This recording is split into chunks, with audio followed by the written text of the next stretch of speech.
Good morning, everyone. I hope you're all doing well. So we're going to start a second section in your Cornell notes for Unit 9 today. So you already have notes about complete dominance, where one allele totally or completely dominates another allele. So you already have these notes in your notebook. So today we're going to add notes about co-dominance, when both alleles are expressed. So you should already have these in your notes, and let's add notes about co-dominance. So last week we did genetics problems about complete dominance.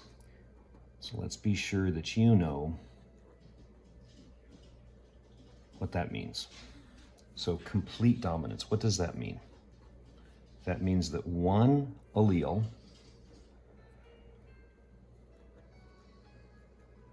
totally or completely covers, masks, dominates, pick a word, covers, masks, or dominates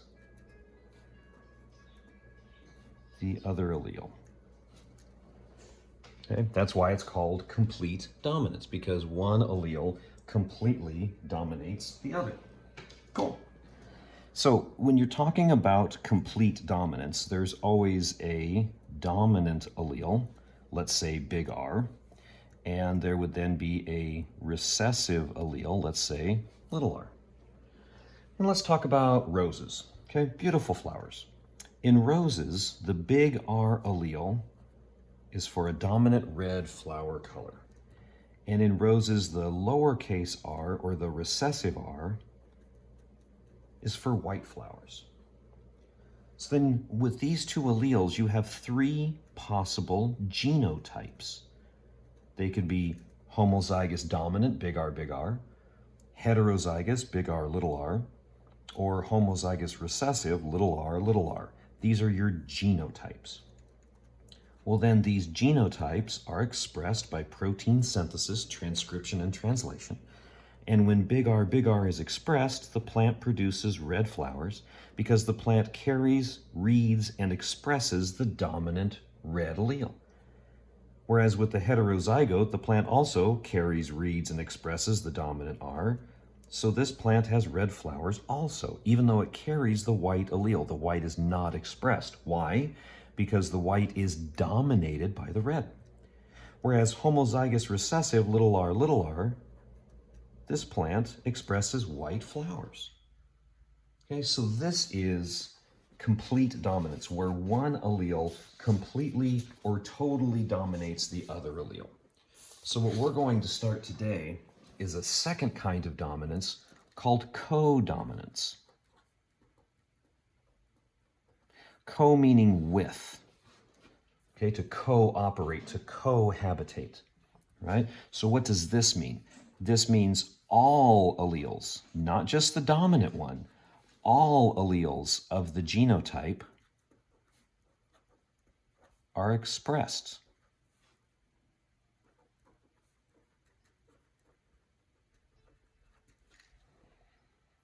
Well, if all of the alleles are expressed, that means there's no dominant and no recessive. It means that every allele is expressed. So you could say that every allele is dominant. Okay, the most important thing is that nothing is hidden, nothing is recessive. So if you went back to red and white flowers, this is common in carnations, a different type of flower. Big R would still be red. But white is not little r, because little r is recessive. And in codominance, there's no recessive. So white would be a capital W. These are equally dominant alleles. No one allele dominates over the other. So here you would have big R, that would be red.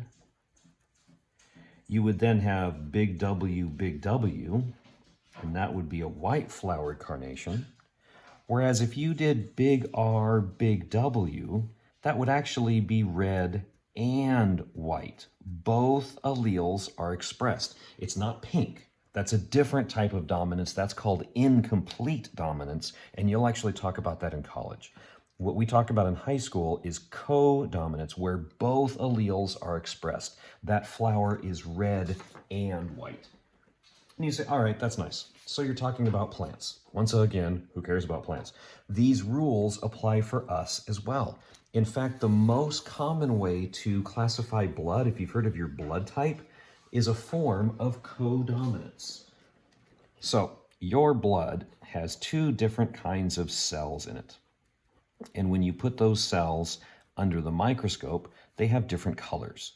And so the cells of your immune system, when you put your immune system cells under the microscope, the immune system cells are transparent, so they appear white. And so they're called white blood cells. That's your immune system. You have another set of cells in your blood that when you put them under the microscope, they're red. Thus, they're called red blood cells. So you have two kinds of cells in your blood, white blood cells for your immune system and red blood cells for the transport of oxygen and carbon dioxide. Now, these were heavily studied by a gentleman named Carl Landsteiner. And I always love bringing up Carl. You should Google him, Carl Landsteiner. Check out his mustache. Early 1900s, great mustache. All right, so Carl Landsteiner studied blood, and he studied red blood cells. Okay, so these are all different kinds of red blood cells. Because what Landsteiner knew is sometimes you could take blood from one person and put it into another person, and everybody was healthy, everybody was fine. But other times you would take blood from one person and put it into another person, and the recipient who would receive the blood, the person would die. And so he was trying to figure out blood types. Why are people's blood different? What's the biology behind it? And so what he found is there were these sugar proteins that sat in the plasma membrane of the red blood cell. So all cells are surrounded by a membrane. We call it the plasma membrane. And there are proteins that sit in this plasma membrane. In fact, they're sugar proteins called glycoproteins, okay? And so what Carl Landsteiner studied were glyco for sugar. He studied glycoproteins that are in the plasma membrane of the red blood cell. And he found the first one. So he gave it a very fancy name. He called it A. And anyone who expressed the A glycoprotein, he said they have type A blood. Cool. He keeps looking. He then finds that there's a second type of glycoprotein, and he titles this one B. See, science isn't always complicated. It's pretty simple, okay? So anyone who carries and expresses the B glycoprotein is said to have type B blood. But then he found some people that expressed A, but they also expressed B. Well, since they expressed both, they were type AB blood. Again, remember that this is codominance. These individuals carry the allele for A and they carry the allele for B, thus they express both AB blood. But then there's individuals that don't express the A or the B. They don't express either one. They are called type O. This is actually the most common blood type, okay? It's not that they express an O glycoprotein, it's that they don't express A or B. It's almost like this is a zero. Okay, so in humans, the most common way to classify our blood is the type A, type B, type AB, and type O. Now, our immune system protects us from proteins that don't belong to our cells, and we are protected by these little proteins called antibodies. And antibodies are little Y-shaped proteins, okay? Not antibiotics. Antibiotics are chemicals that you take to kill bacteria. These are antibodies. So antibodies bond to what is not supposed to be in your body, and then your immune system attacks those foreign cells or the foreign virus or the foreign bacteria. Fine. So these are a type of protein. Antibodies are not alive. They're a type of protein from our immune system. So if I have type A blood, what I produce is I produce antibodies, that's an S, I promise. I produce antibodies to B. Why do I produce antibodies to B? Because I have type A blood. Therefore, B is foreign to me. So I say that I produce anti-B.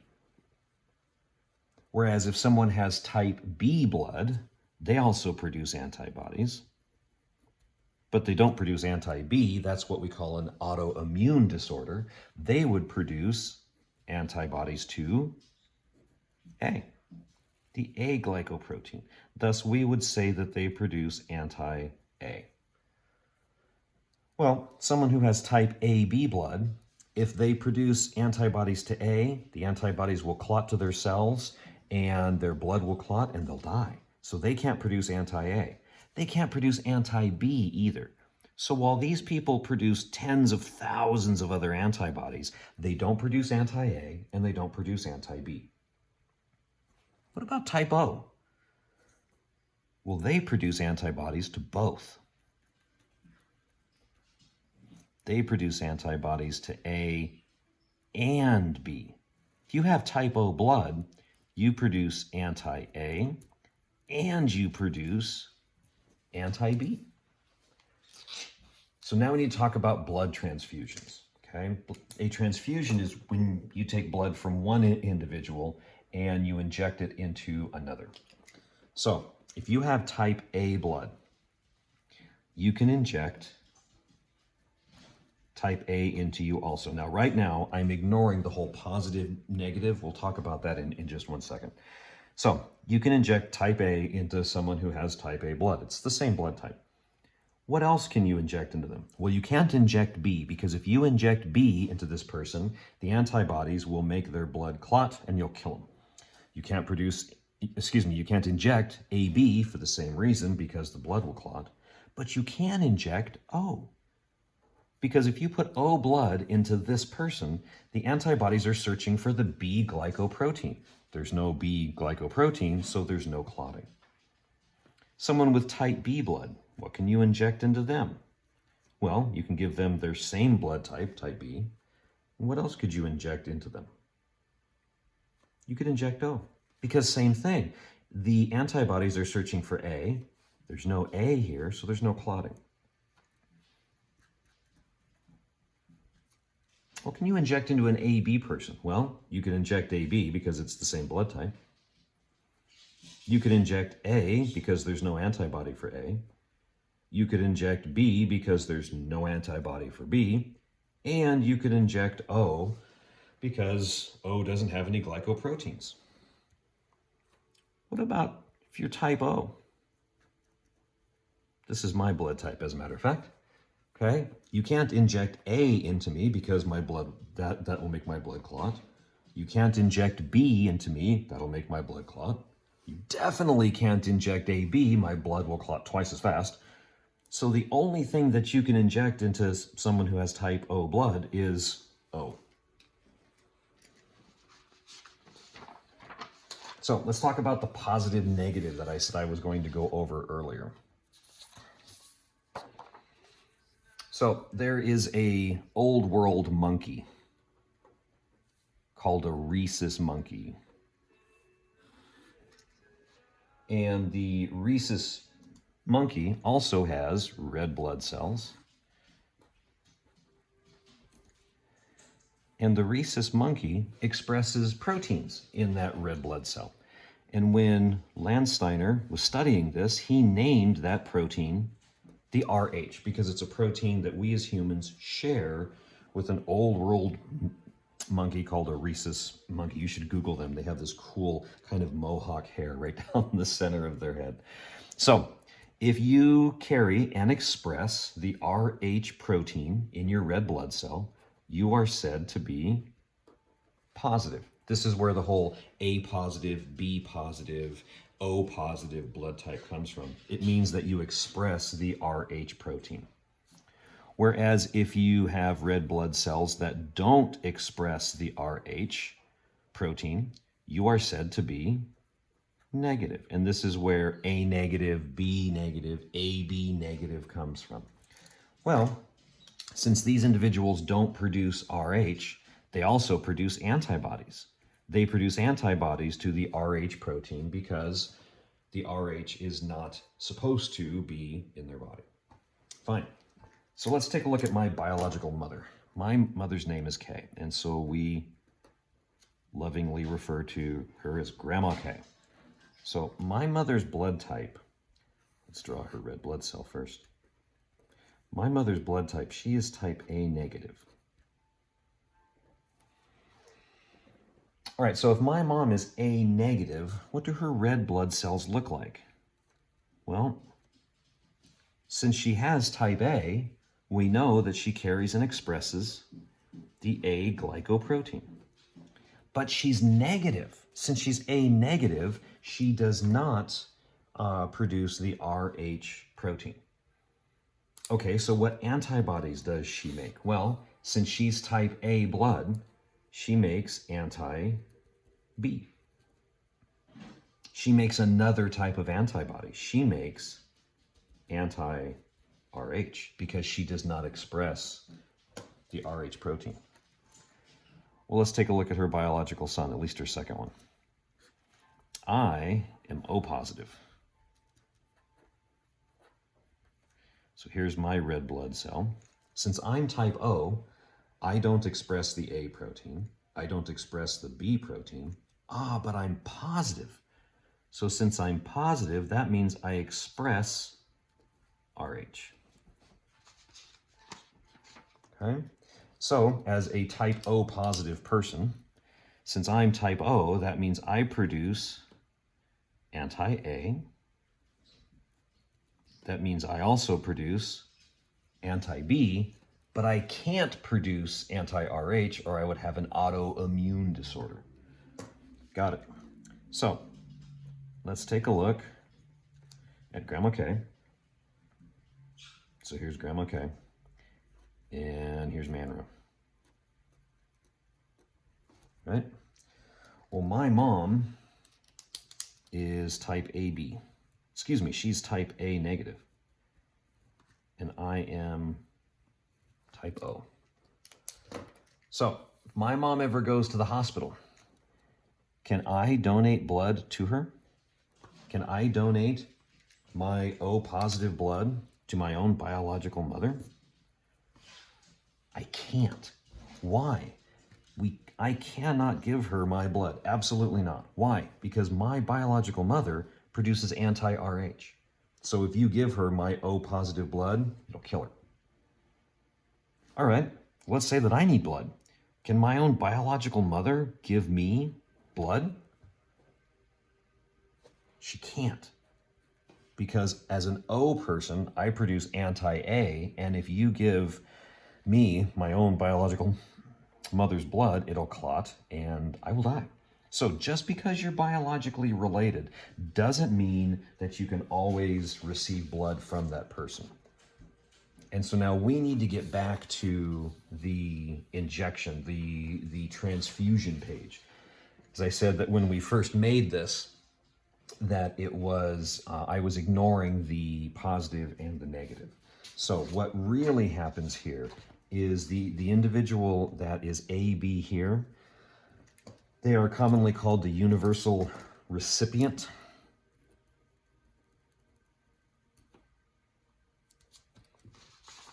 That page, there we go. This is called the universal recipient, but only if they're AB positive. If they're AB positive, that means they don't produce anti-A, they don't produce anti-B, and they don't produce anti-Rh. This person over here is commonly called a universal donor, but only if they're O negative. If they're O negative, that means they don't produce anti-A, they don't produce anti-B, and they don't produce anti-Rh. Okay, so this is blood typing. If you could add this information to your notes, and it's a form of codominance, and in the next video, we'll start tackling those problems. Good luck.